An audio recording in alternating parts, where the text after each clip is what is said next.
Welcome to The Long Road. I'm your host, Chris Roberts.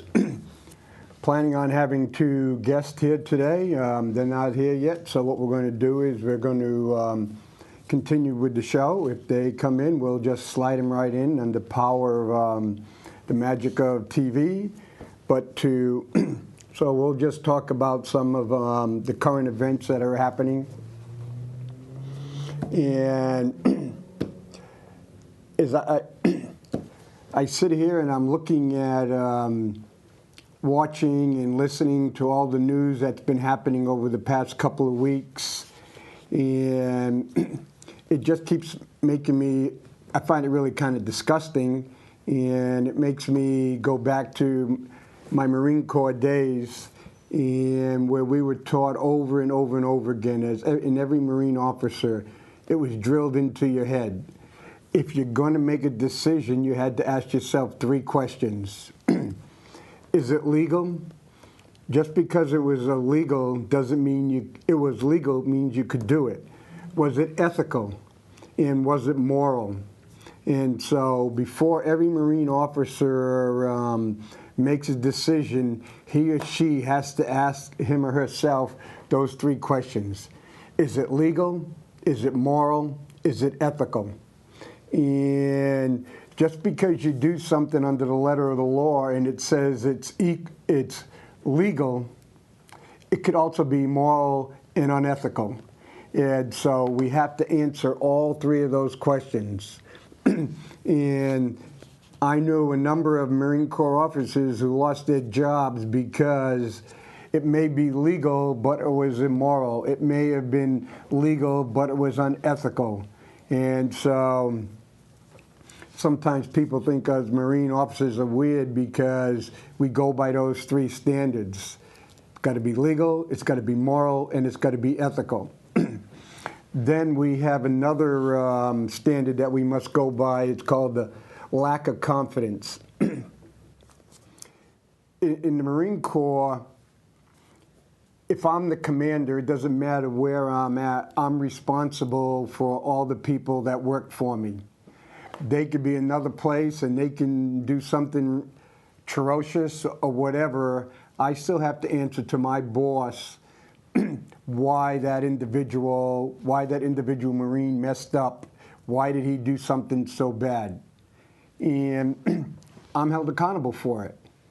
And that's why a lot of people don't want to be Marine officers, because they go and say, why should I be held accountable for the actions of someone else?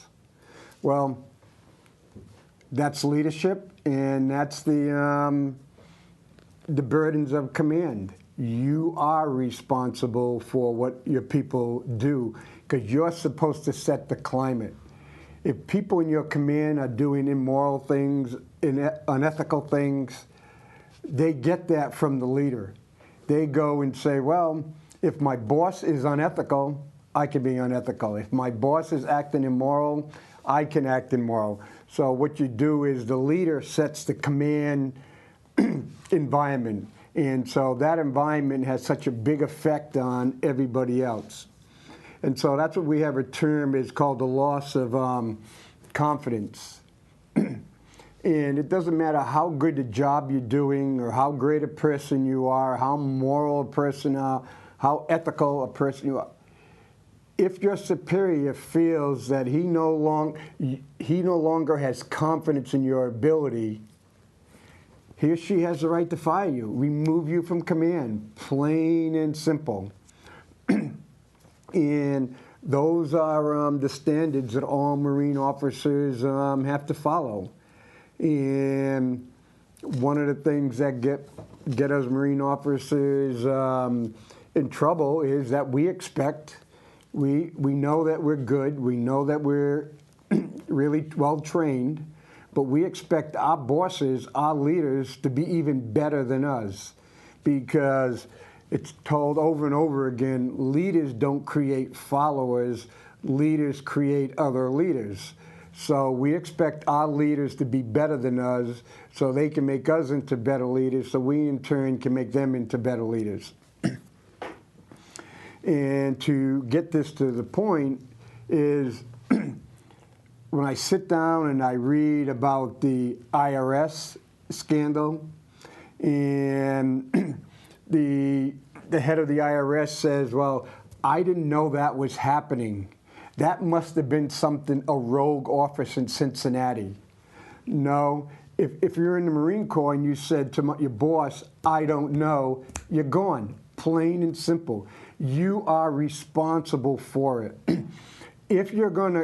If something is wrong and you're going to get your butt called up to the boss's office, you don't wait until you get to the boss's office and go and say, hey, well, sir, I don't know, I'll have to get back to you. No.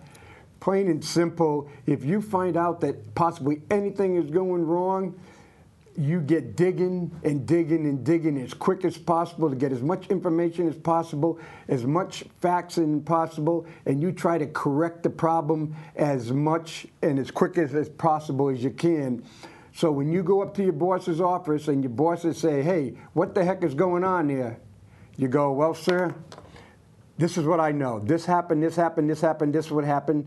Sir, this is what I've done to correct these problems. This is what we plan on doing, and this is what we've done to discipline the people that that caused the problem. That's how you do it. You don't go in front of Congress and say, I don't know, it's a rogue office, because that is a result of a command culture. If you set the culture up that way, then people go off on their own. If people are going off and violating the law, or people going off and acting unethical, that's because the people above them are acting unethical, or the people above them are looking the other way while they're doing unethical acts. And whether you like old Mayor Giuliani, when Mayor Giuliani took over as mayor of New York, anytime someone got caught throwing a piece of litter on the ground, they get arrested or they got ticketed. Someone broke a window, they get ticketed, or they got arrested. Plain and simple. It's all these little minor infractions. If you as a boss look their way, it's no big deal, it's no big deal. So hey, throwing a gum wrapper on the ground is no big deal. Throwing a McDonald's wrapper on the is no big deal. Throwing an empty Coke bottle on the ground is no big deal. Throwing the trash out of your car is no big deal. And so when does it become a big deal? Does it become a big deal when we find out that the IRS is looking at right-wing groups, it's looking at Jewish groups, it's looking at a whole bunch of other groups to decide whether we're going to go give you a nonprofit status or not? Okay, if it's gotten to that point and it's gotten that blatant, it was going on for a long time. And as the boss in the Marine Corps, I can't tell my boss, sir, I don't know, I didn't know. That's not a good enough answer. That's not a leader's answer. That's a cop-out answer. That's a follower's answer. So you're fired. So there are so many unanswered questions about the IRS. Then we go to the Associated Press and Fox. I don't care if you like Fox News or not. I don't care if you like the Associated Press. Plain and simple, these news organizations, the left organizations and the right organizations, they caused it among themselves, and I'm not condoning it. They caused it among themselves. You had Fox that was kind of slanted at times and going, digging like a tick just clawing on you. And so they went after him. Then you had the left-wing media outlets where they looked the other way because they wanted to be on the inside. And hey, I'm going to give you some dirt on Fox, so you can go after Fox, or you can go after the Koch brothers, or whatever. And so the politicians were feeding dirt to those sides. And so instead of the the AP and other ones doing their job as independent journalists, digging, protecting our rights, our freedoms. They went along for the ride. They went along, which gave them access, and they went along to whatever made them money. I used to watch Chris Matthews, plain and simple. He used to be hard charging. He asked, it'd go, let's play hardball. Well, Chris Matthews, he was thinking of running for senator of Pennsylvania, and he gave up his, in my opinion, he gave up his academic and his intellectual and his media credentials because he was hoping to buy favor to become, hopefully run for senator of Pennsylvania. But the thing is, once he gave up that credibility, he lost it. Once he said, well, he was so excited about President Obama, it felt like a warm feeling was running down his leg. He lost it. You know, he gave it up. He's no longer the Chris Matthews of hardball. And it's like plain, he can't get that credibility back. And NBC, I used to watch all the time. I don't watch it anymore. I used to get up early in the morning and watch it because it is so biased one way and Fox is so biased the other way. One station says fair and balanced. It's like Winston Churchill said to the lady, you don't have to tell a person that you're a lady because someone knows what a lady is without a person is a lady or not without having to be told. If you have to tell someone you're fair and balanced, who are you trying to convince? Are you trying to convince me or are you trying to convince yourself? I can make up my mind whether you're fair and balanced. If I go and look on NBC and MSNBC in the morning, you know, it kind of like you make a gag because there's not one side. It's no longer one side of the story. It's kind of like one side of the story isn't good enough, so we really have to slant it in case you viewers are too stupid to get our point. So we're going to just push it right there into your face. And so while they're going back and forth, and the different news organizations on each side, the left and the right, are not doing their job, then bingo, all of a sudden, their records are getting subpoenaed, their phone calls are being monitored, all this, their emails are being monitored. Again, pretty bordering on the freedom of press, a bunch of, you know, some really important constitutional rights. And then you have the Attorney General said, well, I didn't know anything about this. And I pushed that aside to someone else, another part, so it wouldn't be a conflict of interest. And then it's kind of like, holy crap, Mr. Attorney General, that's your signature. It was your signature that signed off on this. So how could you say you didn't know about it? You put it off. Are you fabricating, or did you forget? But if it's something so critically important to the foundations, the fundamental foundations of the Bill of Rights, going after a reporter's contacts, going through his phone, monitoring his phone calls, his email, and all that kind of stuff, you better know. That should be on the front of your mind every time. If any question comes up, bingo, you should be knowing about that. You should not let some other person in a small office make up that mind to do it. Then it comes out and says, oh, wait a minute. The first two judges said, no, this doesn't meet a constitutional muster. Then you found a third judge to finally sign off on the warrant. Okay? How can you not say you didn't know about it?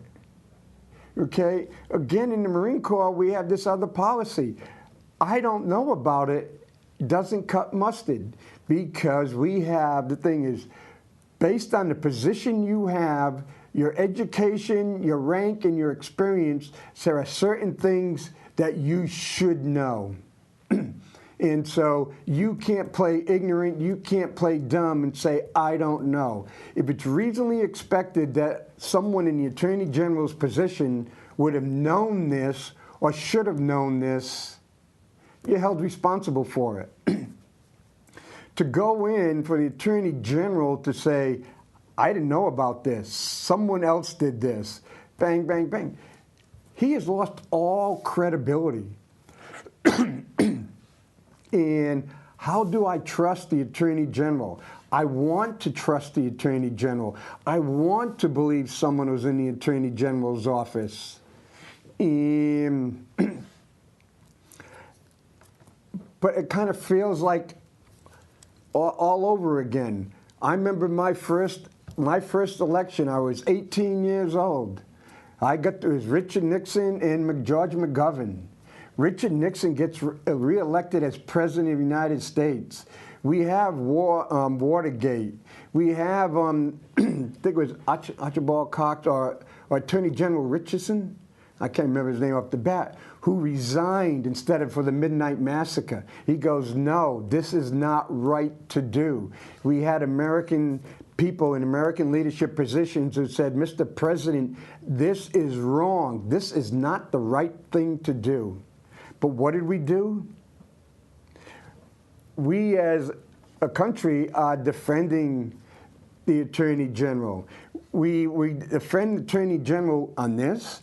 We offend the, not offend, but we're defending the Attorney General after Fast and Furious, where they go and ship all these guns to Mexican drug runners so they could find out and track them and find out if and how these weapons get back to the United States. Well, let me put it this way.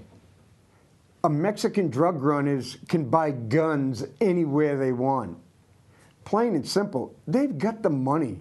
They can buy the guns.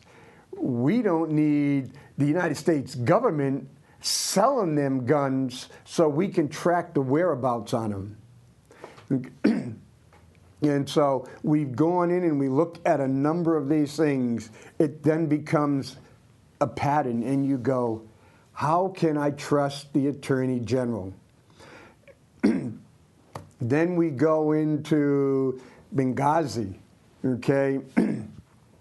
Yes? And you go in, there's a number of things. Why didn't the embassy have Marines? That's the whole purpose of having Marines in all these embassies, to protect the embassy, protect the ambassador. And these Marines are trained to lay down their lives if necessary to protect the ambassadors. So you go in, why weren't the Marines there? Could it be that the Marines have a bad habit of being too honest? Could it be that the United States was taking a lot of weapons that they got from Libya and shipping them over to Syria for the rebels in the Civil War that a lot of people have stated? Was it possibly the ambassador in Libya was doing the same kind of thing in 1986 with Oliver North and Iran Gate with Nicaragua, where the president and other people were finding ways around Congress, finding ways around the American people? Or were we going and saying, you know what, the American people is too stupid to understand this, so we have to do this for the American security? And so if we have Libya providing the weapons to Syria, but we may be funding, we're giving people, quote, I'll give you this money to support this if you give weapons to be shipped over to Syria to support them. So it's not a direct exchange, but once the weapons are over here and then you go over here, you can pick up this money. And so the United States can say, we had nothing to do with those weapons in Syria. And it goes, hey, did you pay the Libyans money to provide weapons to Syria? And the answer would be no. We never gave any rebel group in Libya cash in exchange for them shipping weapons to Syria. Well, true, but we may have given them $10 million in new equipment. We may have given them $10 million in American weapons, or we may have given them $10 million in food, you know. But it's not a direct thing because people in Washington realize that we're stupid. They think that we're stupid, we don't care, and they understand that the American people do not believe that their side ever lies.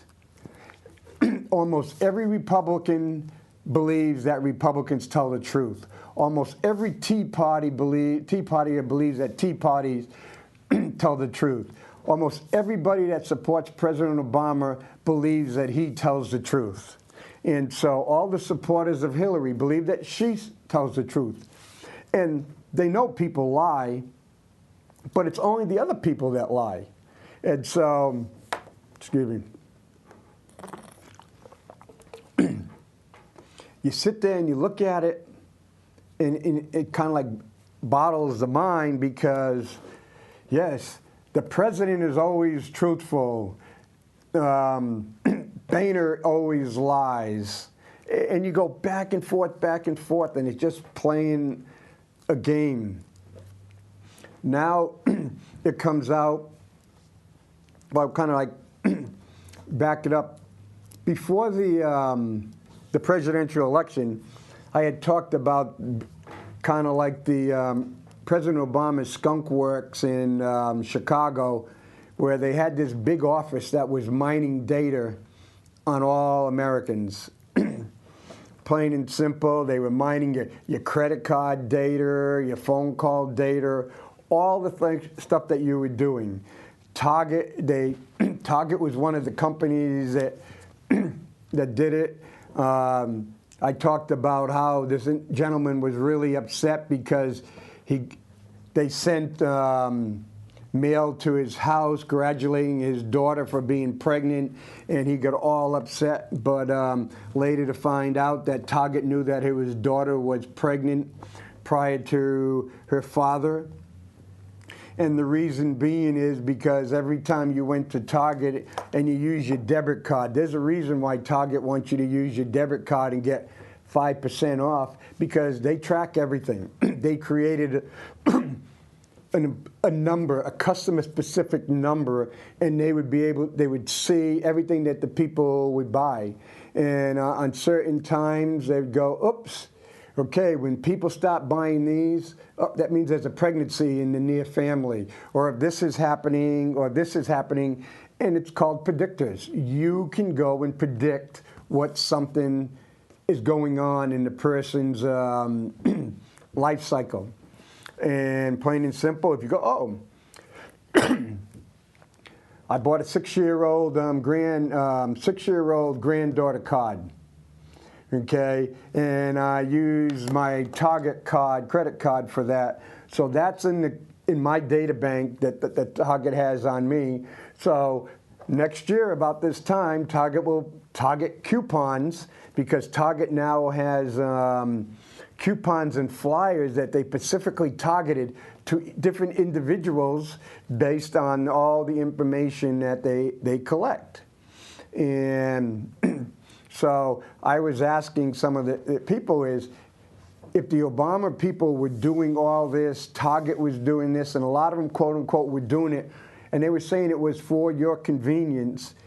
It wasn't. It was for predictability, because if you get a lot of information, put it together, you can predict what people are thinking, what they're going to do, where they're going, all this other kind of stuff. And so the Obama people were able to predict who was going to vote, where they were going to vote, and what they needed to change. And then they changed their message to every single person to get them to dislike Mitt Romney. Or as Karl Rove would go and say, if you're not going to vote for me, I got to convince you to stay home. 3 million Republicans who voted in 2008 didn't vote in 2012. That's what you can do with all this information. And so now we've got the new revelation about the collection of information. And here's a question I would like to ask, and it's a tough one. if someone breaks the law in order to inform the public that his or her superiors are breaking the laws to the detriment of the public, is that individual a criminal? Is that individual a traitor? Is that individual a hero, a whistleblower, or a combination thereof? Well, as we've already heard, the fact is that it came out this morning, yesterday, the name of the individual, 29-year-old defense contractor, is now in Hong Kong asking for political asylum. In the States, he doesn't expect ever to come back to the United States again. So when he goes and releases the information that NSA is collecting all this information, all this electronic information on basically every American, looking for your emails, your phone calls, Facebook, videos, YouTube, all this stuff. They're collecting it all. And basically saying any expectation of privacy that anybody would have, even though we don't have much privacy, is technically all gone. George Orwell's 1984.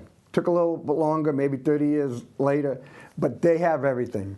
And now as you keep going, it's saying, well, they're also keeping track of your credit card transactions, your debit card transactions. They're doing all this stuff. And they go and say, well, you know what? We're not checking names, okay? No names.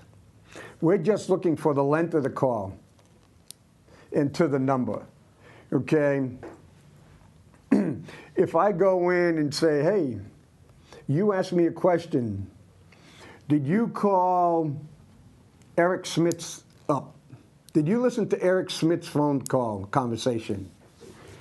I go, no, I don't know any Eric Smith. But Eric Smith was one of those 100 million people that you had that Verizon gave up to you. But I don't know any Eric Smith. Is that a lie? And the answer is, it all depends. Is it completely factual? No. Is it inaccurate? No. Because if you ask me if I know Eric Smith, I don't know Eric Smith. I'm not going to be stupid enough to go down to Eric Smith. But if someone goes and says, hey, look at this number, 555-1212, TV number.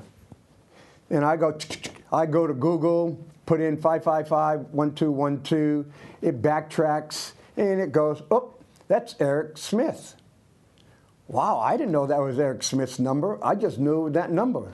And so I wasn't lying to you. I wasn't lying to Congress when I said that's Eric Smith, when I didn't know Eric Smith. But oh, wait a minute. Eric Smith. And I'll steal from Rush Limbaugh when he was doing Today. He goes 15% income tax, which they don't. But hey, you know what?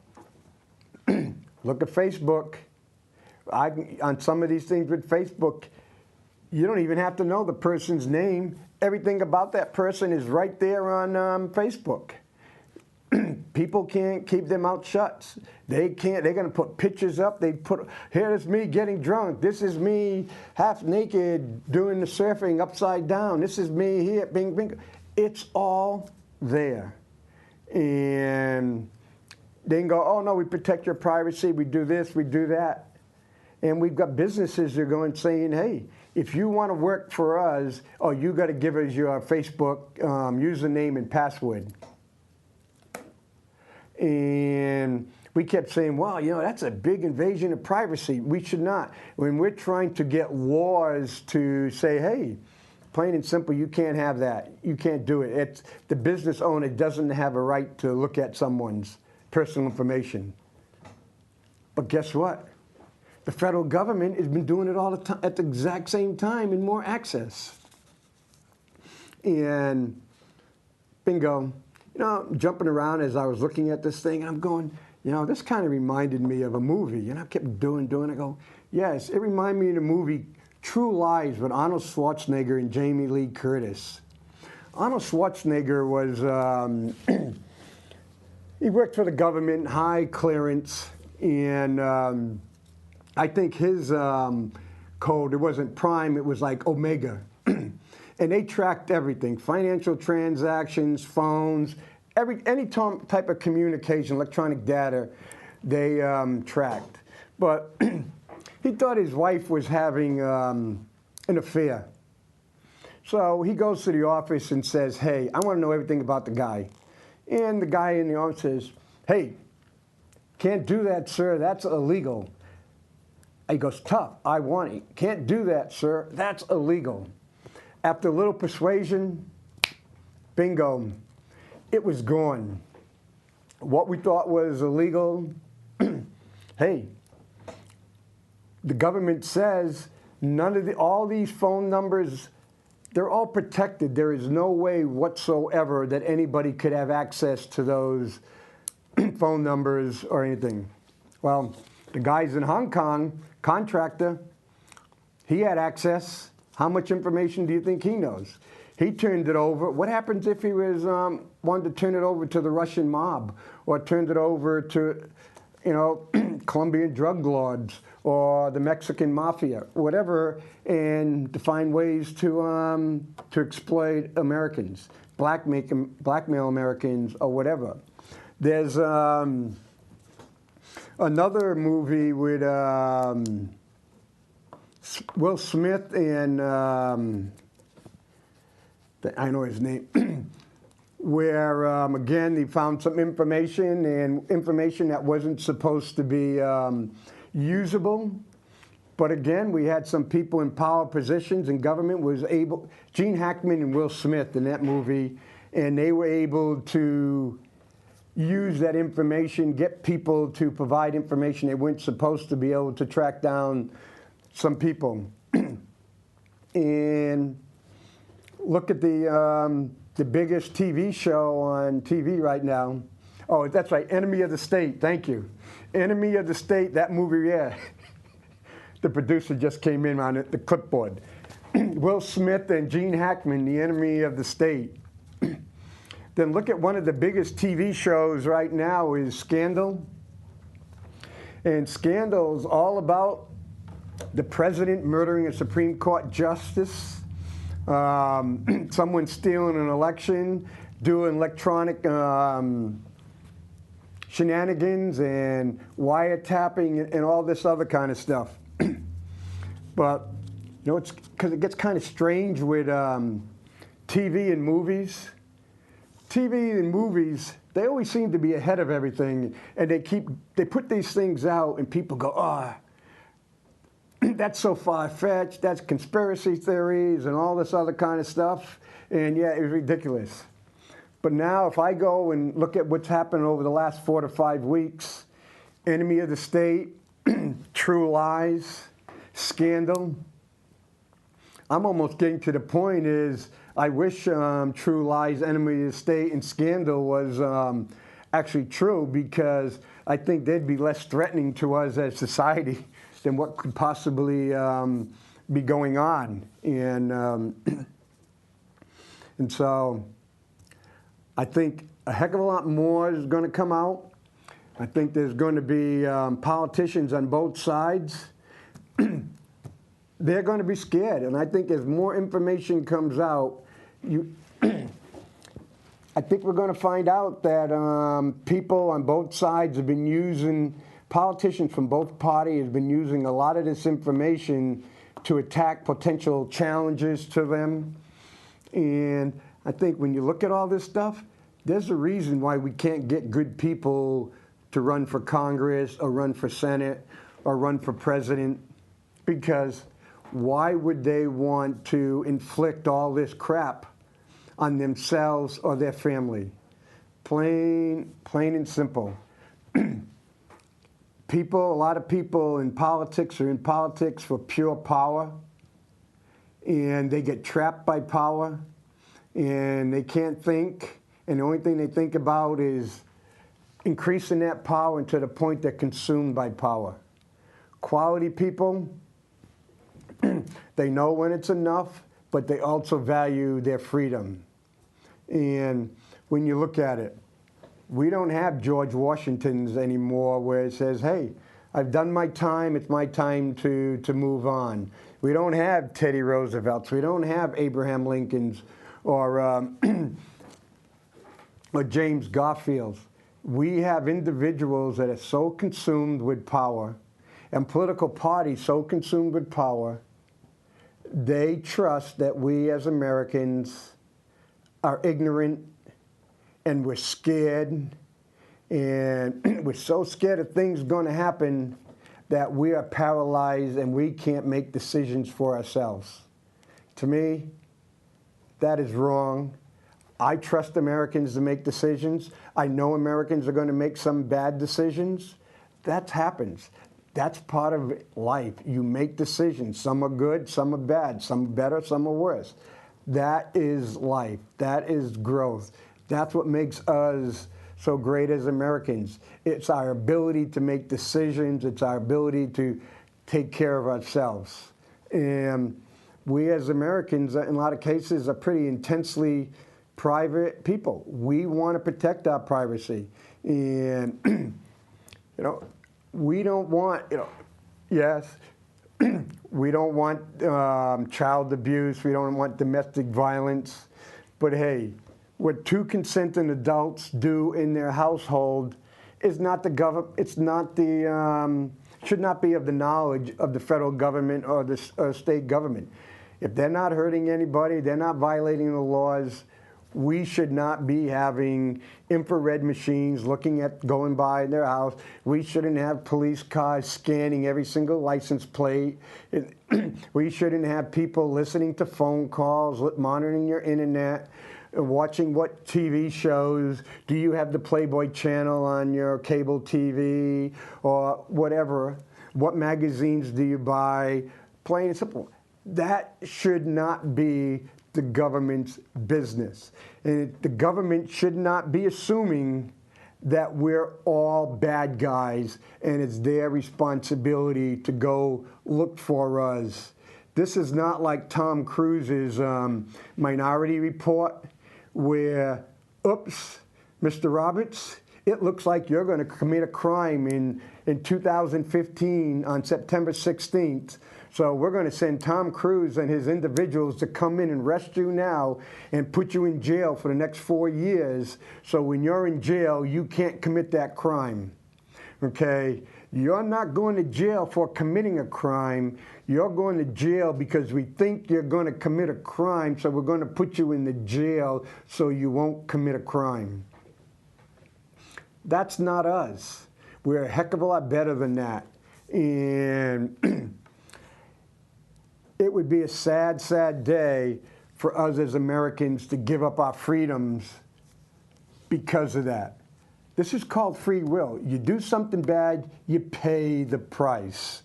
That's what the justice system's for. But just because I think of doing something bad doesn't mean I'm going to do it. I don't know a single person who has never thought of committing a criminal act in their mind. I don't know of one. If there is one, that person's lying. Everybody through their life has thought of committing criminal acts.